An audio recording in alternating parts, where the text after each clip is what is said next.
हिमाचल प्रदेश विधानसभा के मॉनसून सत्र में मंगलवार को एक ऐसा मुद्दा छाया रहा जिसने सदन के अंदर भी सरकार और विपक्ष को आमने सामने ला दिया और विधानसभा के बाहर भी सैकड़ों कर्मचारियों को सड़क पर उतरने के लिए मजबूर कर दिया। सवाल सीधा है, आखिर वर्षों तक सरकारी विभागों में सेवाएं देने वाले आउटसोर्स कर्मचारियों के भविष्य का क्या होगा? क्या 15 से 20 साल तक काम करने के बाद भी उन्हें नौकरी की सुरक्षा नहीं मिलनी चाहिए? क्या करीब 12,000 रुपए के मासिक मानदेय में आज के महंगाई के दौर में परिवार चलाना संभव है? और सबसे बड़ा सवाल, क्या सरकार अगले 2 महीनों में इन कर्मचारियों की मांगों पर कोई ठोस फैसला लेगी? दरअसल मंगलवार को हिमाचल विधानसभा के मॉनसून सत्र के दौरान आउटसोर्स भर्ती का मुद्दा सदन में जोरदार तरीके से उठा।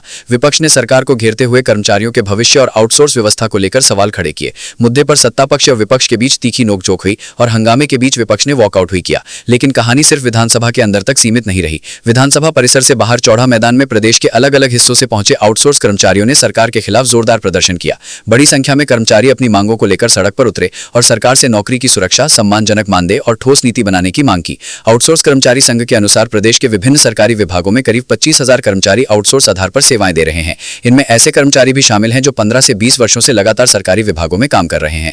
अब कर्मचारियों का सवाल है, जब किसी कर्मचारी ने अपनी जिंदगी का 1.5 या 2 दशक सरकारी व्यवस्था में काम करते हुए गुजार दिया तो उसके भविष्य की जिम्मेदारी कौन लेगा? कर्मचारियों का कहना है कि नौकरी की स्थायी सुरक्षा नहीं होने के कारण हर समय भविष्य को लेकर अनिश्चितता बनी रहती है। उनका दावा है कि अधिकांश आउटसोर्स कर्मचारियों को करीब 12,000 रुपए मासिक मानदेय मिल रहा है। महंगाई के इस दौर में इतने कम मानदेय से घर का किराया, बच्चों की पढ़ाई, राशन, बिजली, पानी और रोजमर्रा के खर्च पूरा करना उनके लिए बड़ी चुनौती बन गया है। प्रदर्शन के दौरान कर्मचारियों ने सरकार के सामने अपनी मांगें भी स्पष्ट कर दी। पहली मांग नौकरी की सुरक्षा, दूसरी मांग समान काम के लिए समान वेतन और तीसरी महत्वपूर्ण मांग सेवा के दौरान कर्मचारी की मृत्यु या दिव्यांगता की स्थिति में उसके परिवार को उचित सहायता और परिवार के एक सदस्य को रोजगार। कर्मचारियों का कहना है कि वे इन मांगों को लेकर पिछले करीब 1 दशक से अलग अलग सरकारों के सामने अपनी आवाज उठाते रहे हैं। उनका आरोप है कि लंबे समय से मांग रखने के बावजूद अब तक कोई स्थायी समाधान नहीं निकल पाया है। इस बार आउटसोर्स कर्मचारी संघ ने सरकार को 2 महीने का समय दिया है। संघ के कन्वीनर अश्वनी शर्मा ने कहा है कि कर्मचारी अपनी मांगों से पीछे हटने वाले नहीं हैं। उन्होंने उम्मीद जताई कि मुख्यमंत्री सुखविंदर सिंह सुक्खू के नेतृत्व वाली सरकार इस अवधि में कर्मचारियों की समस्याओं का समाधान करने की दिशा में सकारात्मक कदम उठाएगी।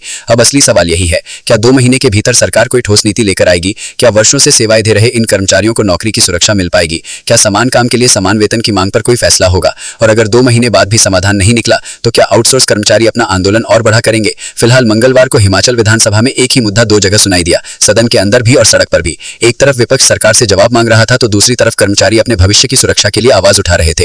ये मामला सिर्फ हजारों कर्मचारियों तक सीमित नहीं है। आउटसोर्स कर्मचारी संघ के आंकड़ों के मुताबिक करीब 25,000 कर्मचारी इस व्यवस्था से जुड़े हैं, यानी हजारों परिवारों की रोजी रोटी और भविष्य भी इस मुद्दे से जुड़ा हुआ है। अब सबकी नजर सरकार के अगले कदम पर है। क्या सरकार 2 महीने में समाधान निकालेगी या फिर हिमाचल में आउटसोर्स कर्मचारियों का आंदोलन और तेज होगा? इस पूरे मामले पर सरकार की ओर से आने वाले फैसले पर हमारी नजर बनी रहेगी। आप देखते रहिए हिमालयन 24 न्यूज। मैं हूं संजीव कुमार। अगर आपको लगता है कि वर्षों से सेवाएं दे रहे कर्मचारियों के भविष्य पर सरकार को गंभीर फैसला लेना चाहिए तो अपनी राय कमेंट में जरूर बताइए।